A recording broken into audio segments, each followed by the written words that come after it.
दोस्तों, आज हम एक ऐसे टॉपिक पर बात करने जा रहे हैं जिस पर अक्सर लोग सवाल उठाते हैं, और ये है एक से ज्यादा शादी। इस टॉपिक को समझने के लिए हमें वक्त में पीछे जाना होगा, उस दौर में जब इस्लाम अभी पूरी दुनिया में फैलना शुरू हुआ था। आइए देखते हैं कि उस वक्त दुनिया की क्या हालत थी।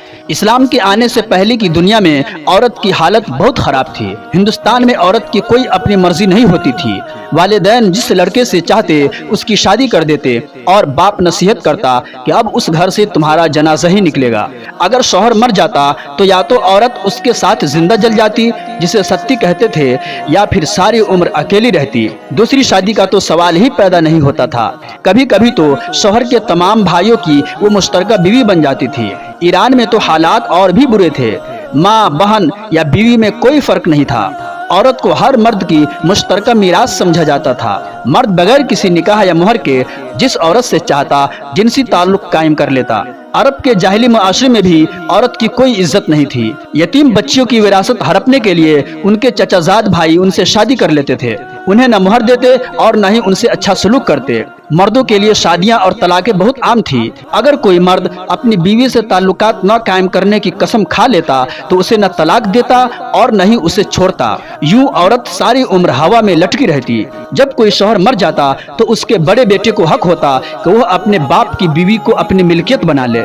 ऐसे मुआशरों में अगर कोई औरत तलाक याफ्ता या बेवा हो जाती तो उसका कोई सहारा नहीं होता था। उसे अपना पेट भरने के लिए दोबारा शादी करना पड़ती।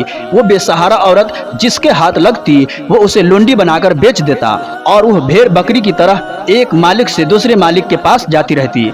उसकी जिंदगी पर किसी का भी इख्तियार नहीं था।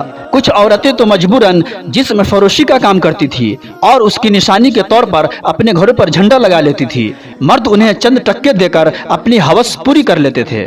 इसी बेरहरवी और औरत की तजलील की वजह से लोग बेटियों को पैदा होते ही जिंदा दफन कर देते थे।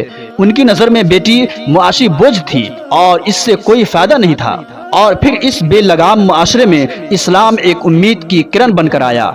बगैर किसी एहतजाज, बगैर किसी जलसे जुलूस या बगैर किसी NGOs के नारों के उसने औरतों के हुकूक की हिफाजत की और उन्हें आज़ादी दी।